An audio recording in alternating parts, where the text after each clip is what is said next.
worked. The 10 event hacks that are going to change people's lives.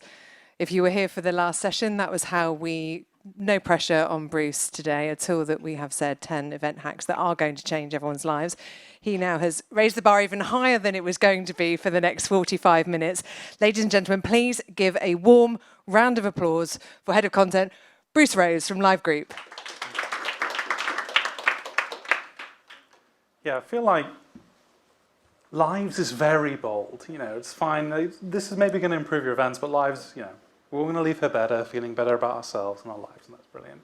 Well, thank you. Thank you all for coming and joining me. My name is Bruce Rose. I'm Director of Content at Live Group, and really what that means is that my remit is to make events better for our clients, which is one of those things that sounds really simple, but I'm sure everyone in this room can appreciate it's a little bit more complicated than that more often than not.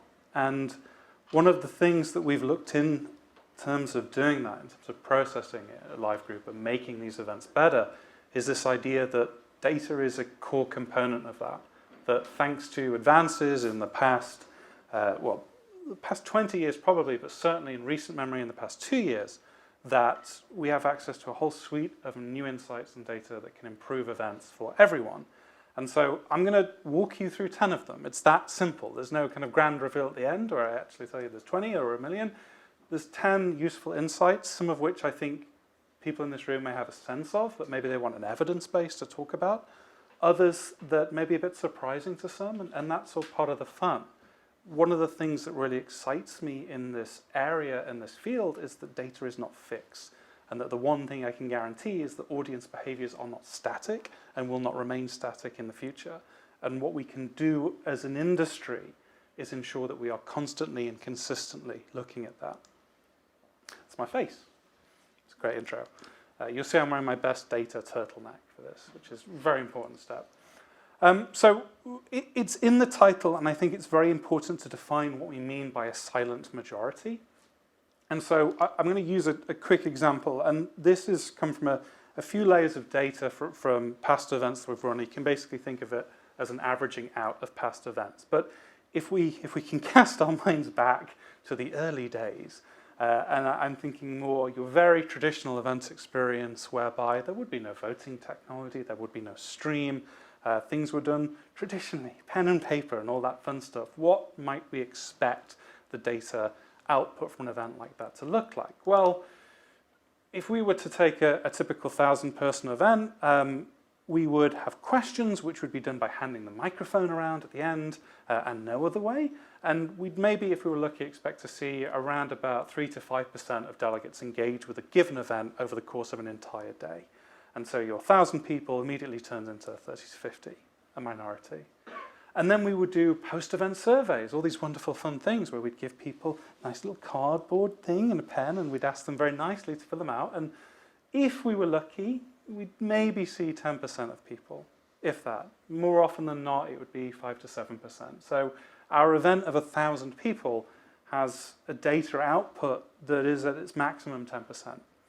It's a vast, vast minority of the amount of people that are attending that event. But what happens when we contrast that with where we're at right now? And this data set's coming from the latest events that we're running, which are obviously airing more hybrid. And when we're talking about questions, obviously, yes, the microphone still exists, but we're thinking about things like app interaction, people being able to just type in questions whenever they feel comfortable. If people are watching online, they're doing so from their desktops. And so within that, we see that our question input, adding to our data set, is around about 30 to 40%. A vast increase from where we're at in the past. When we're comparing that to simple polls, and as much as I love it when everyone puts their hand up and to the answer to a simple question, it's not necessarily the most accurate. And so when we look at polls, we're seeing around about the best events, 70 to 75% of people will submit a poll. It's very easy. You know, what do you think about this? Yes, no, maybe. Click of a button, I'm getting some feedback. I'm getting something that I can use to make my events better. Survey results are now typically done digitally as opposed to through pen and paper, and because of innovations in the app space, notifications through both websites and Chrome, through email reminders, things like that, we can pull and push to get a bit more data from people after each event's happened. That number is therefore increased to around about 30% of delegates. It's still a minority, but it's far higher than what we were seeing in the past. Social media isn't necessarily a thing in the past. Sure, you would hear talk around the water cooler at the end of an event of what people think about it. Whereas now we can look at things like Facebook, Twitter, and other platforms to get a sense of what perception is. Interesting, both in terms of, say, a hashtag associated with the event, but also other conversations that are happening around the periphery of that hashtag we can still track. We can get an idea of audience sentiment. Often, the interesting thing about the social data dynamic is it's not what people are saying to the organizers, but what people are saying to their fellow delegates that is most interesting and insightful. Tracking, which has become this very weirdly perceptive technology in the industry, but now that the world is moving back to hybrid and physical events in some areas, we're seeing new tools in terms of camera tracking, in terms of audience perception. Obviously, there's an awful lot that happens in terms of both Bluetooth beacons and Wi-Fi that lets us track in a physical space a lot more easily, and therefore this adds a new layer to the data that we're gathering. And then finally, the easy one's just everything that happens online. So if you're a digital delegate, if you're attending virtually, all behaviors, all activities on those sites are tracked and are adding to a vast amount of data that we can do something with. And so our 1,000 people in the past, which has been this rather vocal minority, has shifted quite dramatically. And that has unlocked a whole suite of new learnings for us, a whole suite of new tools. Now, there's obviously an interesting question in this in terms of I'm here presenting from an agency point of view, and there's a perception that some of this data is surely these insights are commercially sensitive, things like that. I don't think that's the case at all. And indeed, whereas I think a lot of these perceptions are universal, I have seen shifts between certain audience types. One of my favorite questions to ask of a client when they come to us is, what's your audience profile like? How do we build that up? How do we gain an understanding of your audience and their behaviors? However, let's look at more generic views. And this is the first learning, which is you have 5 minutes to register people for your event, which sounds like a good amount of time and is not that much time at all. And this graph is showing the likelihood that a delegate will answer an optional question over time. And as you can see, whereas we hold relatively stable up until the 5-minute mark, as we pass it, we see quite a precipitous drop, 50% around about 10 minutes. And then if you're having a 20-minute form, you've really made several terrible mistakes along the way. Optional questions are an interesting barometer, but I think are often the most enlivening questions that we can ask delegates. And one of the questions that we need to ask of our audience is fundamentally, what do you want to get out of this event? And that is not a mandatory question. That perhaps shouldn't be a mandatory question. But if we can frame it in such a way that a delegate can answer it easily and answer it quickly, we have a much higher likelihood of adding to our pre-event data set. And I think as a whole, as a discipline within this industry, we need to get to a new system of looking at agendas as content frameworks that are then further interfaced by what delegates think they want to get out of an event and how we can better inform the event around that. But as a limiting factor, keep in mind that you have 5 minutes. And if you are building a registration form for an event, it's a bit of a silly question to ask, but make sure that you fill out the form yourself. Make sure you time how long it takes for you to do that. Because you may find that actually a system that you thought was easy is far more complicated, or vice versa. Choice is so critical in the event space, and as both a content planner and someone that works quite closely with with clients, it's one of the hardest things to plan because choice takes time and effort and energy. But in terms of realizing it for clients, it is absolutely the key. So in terms of a rough scatter graph, we see as we rise from more simplistic content choices to more complex ones. And what I mean by that is, for some events, you have one option of attending. You register on the website, you turn up in person, you sit in the plenary room and you watch the talk. Other events, you have many different options. You can attend physically, you can attend virtually, you can hybridize between the two. You can actually choose not to watch the content live. You can watch it after the fact. You can catch up when you have. You may not actually want to watch a whole talk, but rather a 5-minute précis of it. All that is choice that is empowering those delegates. And when that choice is given, when delegates have that choice, we see the average ratings of sessions increase and events increase. And you do actually get some interesting outliers in the data set. So we do a number of very short form events, which is this is going to be 90 minutes of high impact content. You're not going to get much choice, but you're going to get something out of it. Those tend to rate quite highly. Obviously, the best rule for a rule of thumb is to be careful with rules of thumbs, but typically, whenever we're looking at an event that needs to include a given amount of complexity, a wide field of objectives, choice is going to be the key to getting the most out of delegates. And this probably gets to a wider idea that an audience is not an audience. An audience is a sea of individuals. And how we give those people choice is absolutely key to making sure they get the most out of it. Gamification is tricky, is perhaps the easiest way I can summarize this slide. We looked at three different cohorts of audience. We have our boomers, our millennials, and our zoomers. Are all terms I hate, but I'm stuck with them, so we're going to use them. And whereas gamification seems to land better with people in an older cohort, that seems to die off as we look younger. And at first, I found this a bit of a confounding variable, because surely this is an environment, this is a situation that I would think younger audiences suit. But the question is one, potentially, of what people are using as a metaphor when they're looking at how things are gamified. And obviously, there's an obvious parallel to be drawn between virtual environments, and we're seeing the new wave of virtual events, which allow people to have their little avatar and walk around a venue, which is all very nice, but younger generations are comparing that to the latest Grand Theft Auto, which has a 60 million, well, no, hundreds of millions of pounds resource budget that most events can only dream of. And so whenever I've had the opportunity to analyze the free text feedback of any session that's been heavily gamified, it is always the younger cohorts that have got less out of it. And so, by all means, use gamification as a tool, but don't necessarily see it as the win that perhaps it's sometimes presented as. It is a double-edged sword.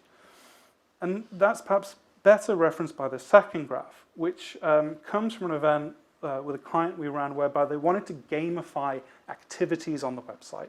And so if you did something like watch a video or commented on a forum thread, you got given an allocated amount of points.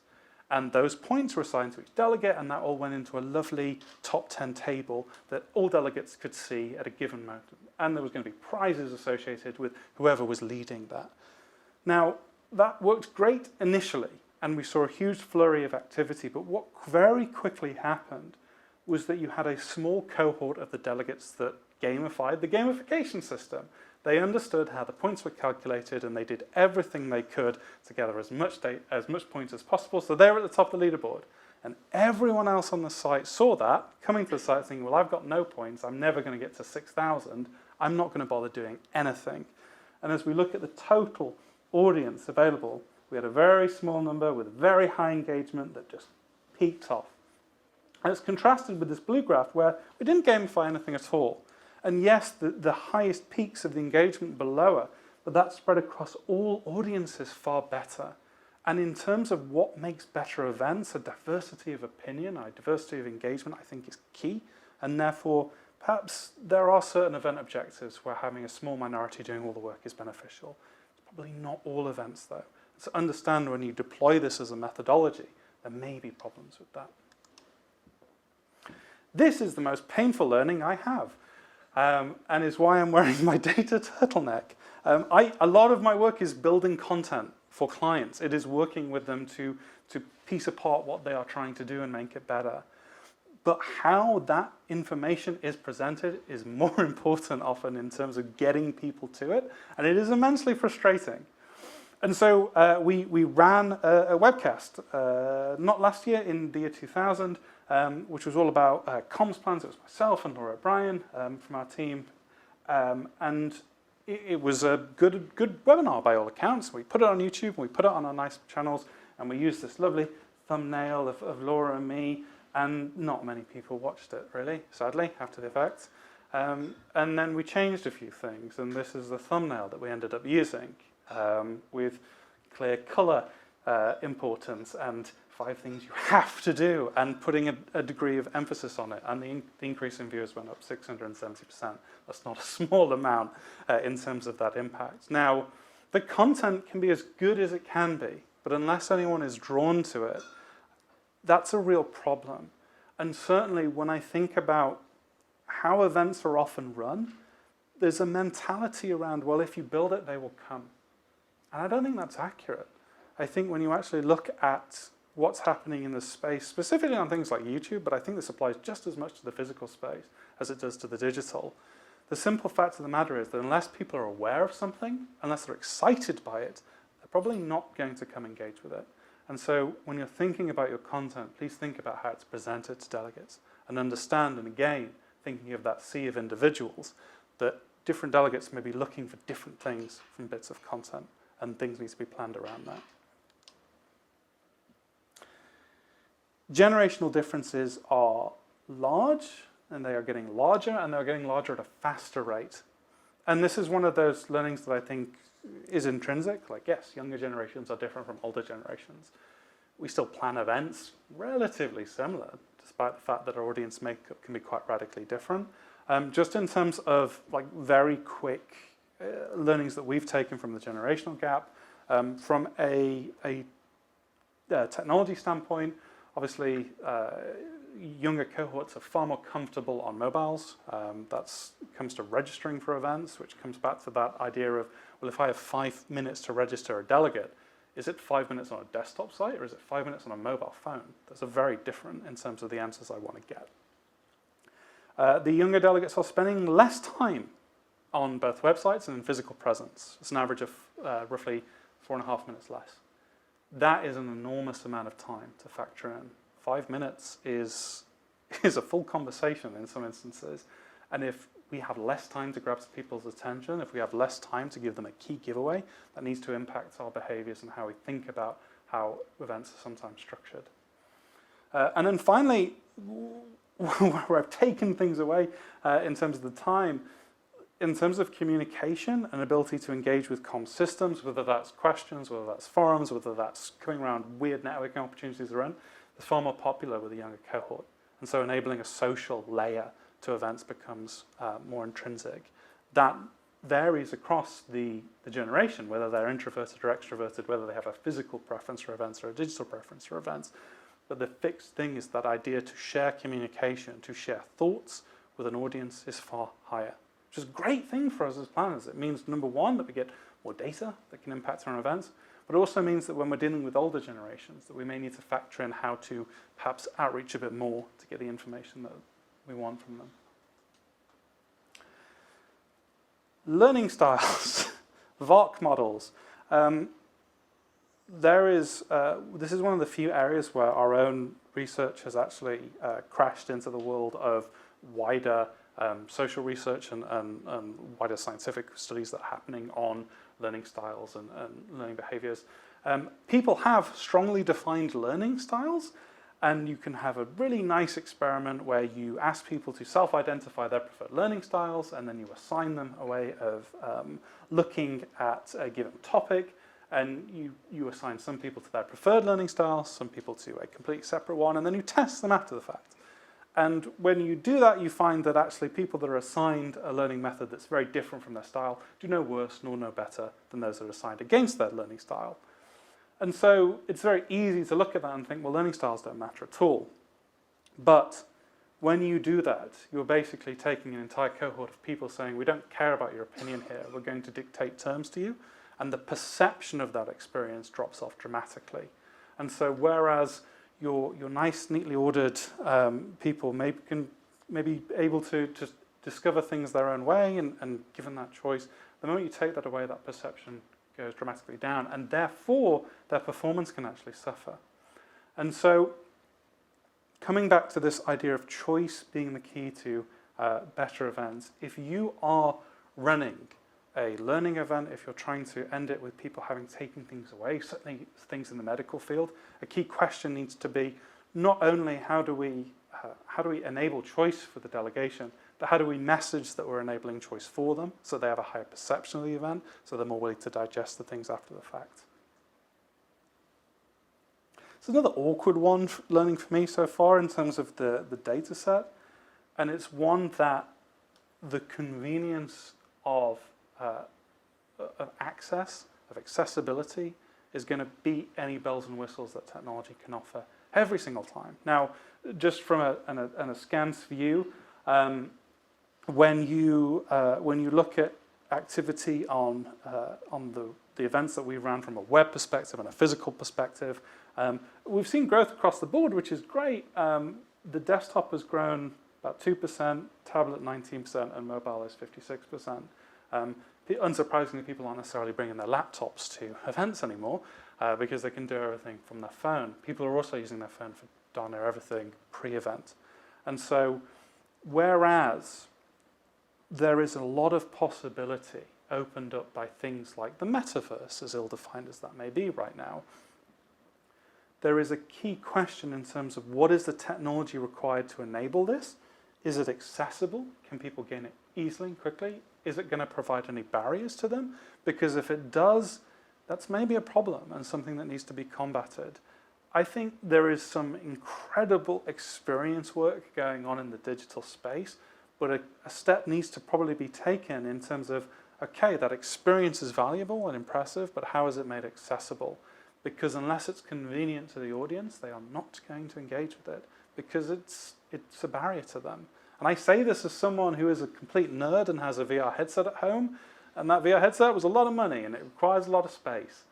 And that is not something I can expect from the delegates that come to events.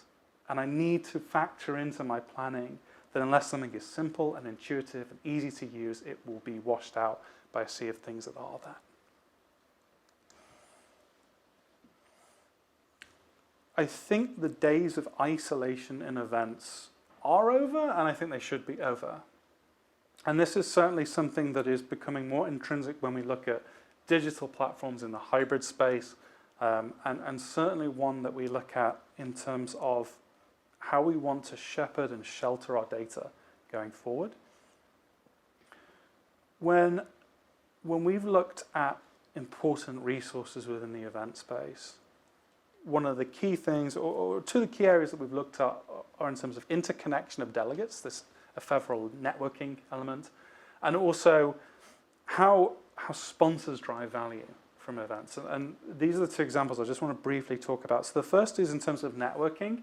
Our system, the live group system, has two methods of networking, basically. You can initiate a handshake with someone, and when you do that, you exchange contacts with them, and that just goes privately into your little bank. And it's a neat system. It works really well. When we enable that connection to happen not on our platform, but over LinkedIn, the usage increases by nearly 80%. Because people don't want their activities to be limited to that event and that moment in time. They want their activities to stretch further than that. And I think this comes to this idea of, number one, as social creatures, we want community, we want connectivity, and we want those moments and connections to last longer than a given event in time. And so we're going to look to where those communities already exist. And unless your event space is hooking into those as much as humanly possible, you're missing out on other opportunities. That's not to say that the delegates that exchange contact cards the old way still don't get something out of it, but a lot of the time we need to be looking at volume and looking at the raw amount of connections that we can enable. An 80% increase is something I can't avoid. Equally, from a sponsor point of view, from an exhibitor point of view, from the partners that enable all of these event spaces, integration with CRMs like Salesforce is certainly critical, because otherwise that's all work that they're having to do themselves. And from a post-event sponsor rating, an increase of 6.4 to 8.1 out of 10 is no small thing. It takes things from the average to positive sentiment. And when I'm thinking about the hybrid space, and certainly the virtual event space, the number one concern I'm seeing from most planners and most partners is that it doesn't offer enough value to sponsors. And so something must be done to change that rubric, and I think interconnectivity is an absolute key element for that. So I think it's a useful part of the planning process to ask yourself the question, what else can we be linking in with? What other open systems there are? And we are surrounded by an open set of tools that exist in the digital space, which enables that. It's interesting how it can come into the physical space and how we can enable those better connectivities. I've spoken about the idea of the audience as a sea of individuals. Calling them a nightmare is a little harsh, but I think it's accurate. Audience behaviors are incredibly complicated. And even with the sheer amount of data that we are given in the event space, tracking those data and behaviors is incredibly tricky. And so as a thought experiment, I've looked at a number of key drivers, whether people have a physical preference for events versus a digital preference, whether people have a extroversion habit or an introversion habit, whether people prefer an experience over a learning opportunity, a social hook over an ability to recognize and reward other people, a series of content drivers essentially. And even just picking those and looking at the data points within, a key takeaway is that people will have a preference that goes at one event, and at another event they will have a slightly different preference.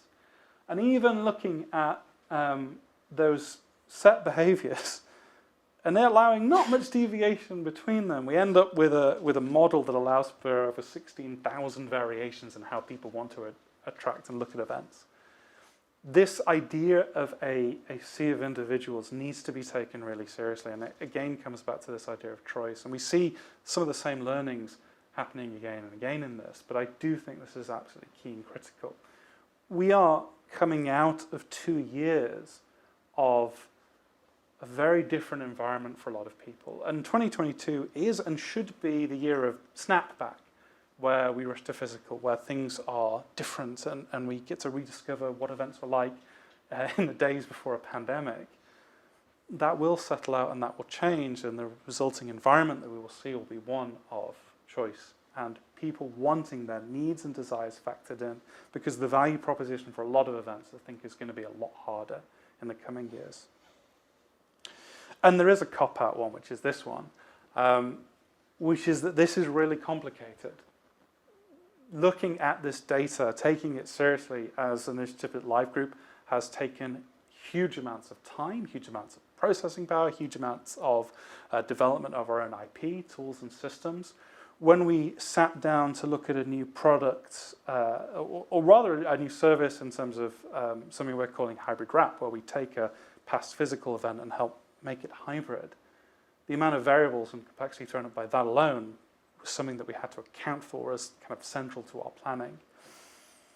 Equally, other industries, wider industries, are a lot more mature with their data analysis than the events industry is. And unless we get ahead of this, we're going to be left behind as an also-ran, and that would be a terrible shame. That would be something that I don't think we want to see, and nor should we see. We have the opportunity in terms of the data we gather to be a real leader in this, and doing so is going to be difficult, yes, but it's going to be ultimately worthwhile. And so, yes, it isn't easy. Yes, it's going to take more and more effort as time goes on, but the alternative is one where events are just not seen as important at all, and that's not necessarily one that I'm willing to countenance just yet. And this probably comes back to this idea of why this matters to me personally so much, and why I think everyone should care about this as much as I do. And why fundamentally we've formed this cohort called Live Group Labs, which is all just about data at Live Group. Looking at a different logo, this is the logo for the Cochrane collaboration. It's a tree diagram, which is a very interesting term. What this is showing is the learnings from a meta-analysis of a series of scientific studies. And the studies were there to look at, does giving corticosteroids to pregnant women who are about to deliver premature babies help the children live? It was a simple question, and after many, many studies, there wasn't a definitive answer.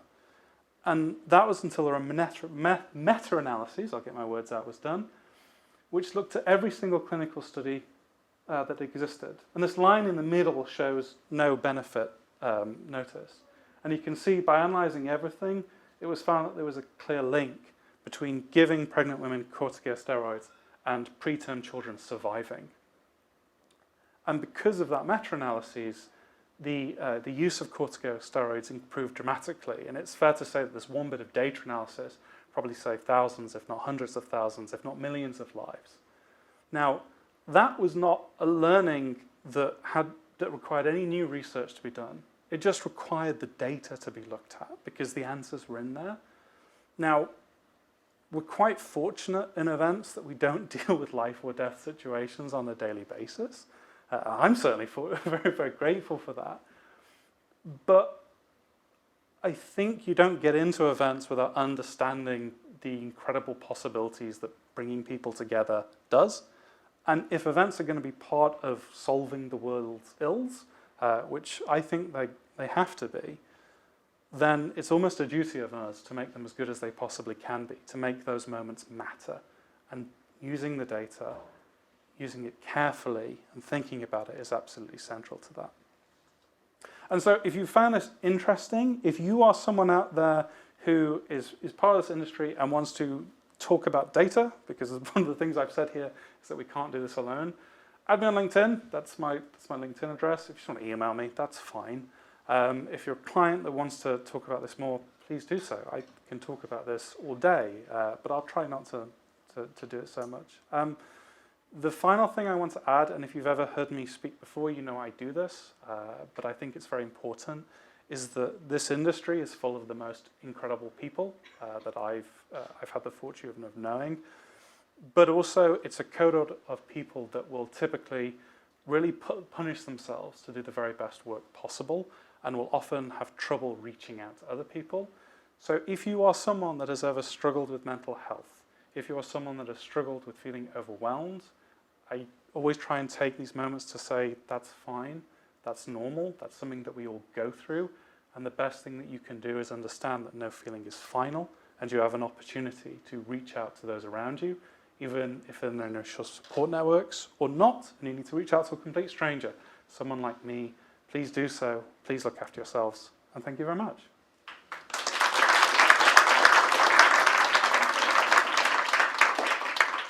You can't leave just yet. No!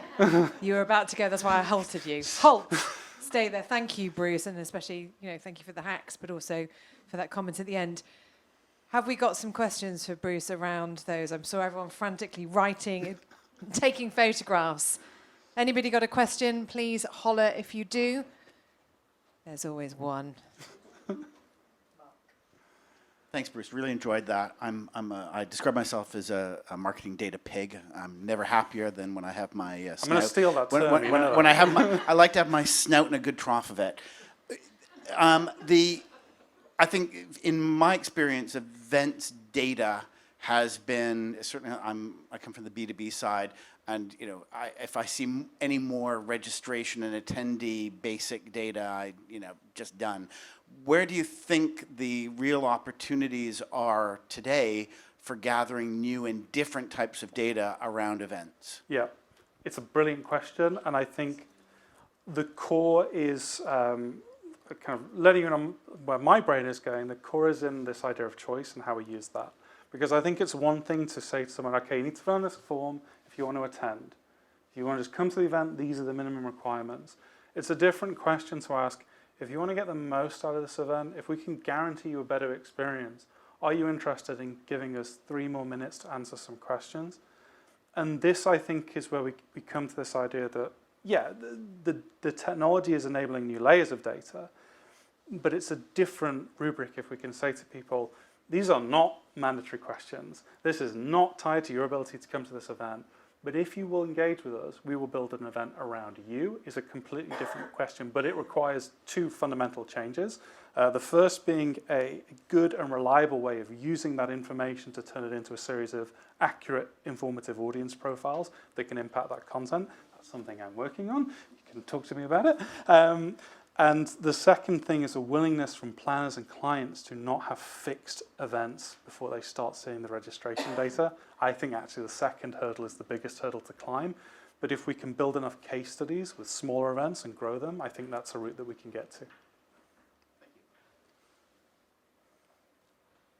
I'll just stand here for now. Well, I got the microphone again. I get to ask a question. By all no one means. else does. You were saying that we are slightly and notoriously slow in terms of gathering and using data. You've got a captive audience here. What should we all now walk out of here this afternoon, doing and changing and talking to our clients about? What are those important things other than the hacks? But how do we start shifting this?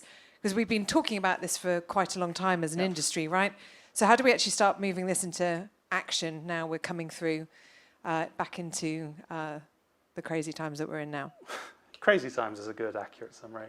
I think the most impactful thing that the industry can be doing at the moment, which is something that we've started to do and is almost locked into our processes now, is at the start of every event, asking the client, what are your objectives? What are you trying to do here? Which is often a question that isn't get asked, because often we're just grateful for the work, which is a fine mentality to have, but actually interrogating those objectives and then saying, okay, how are we going to measure these? Because the next step from actually having the objectives is understanding that you need to track them, and that leads you to the data trough to stick your snout in. But that is kind of the central question. It's also useful as an experiment, like if you have the time as an agency, is just sitting down and saying, what data do we have access to? What do we want to use, and how do we want to use it? Because Live Group, we were sitting on piles of it until we started to take it seriously. And just changing the mindset and doing something with it was the first step. It's not going to be client-led, and that's why the industry is lacking. Until there's enough agencies that are doing it, and then if you're an agency that's not doing it, you're going to find yourself in an uncomfortable position. You heard it here, folks.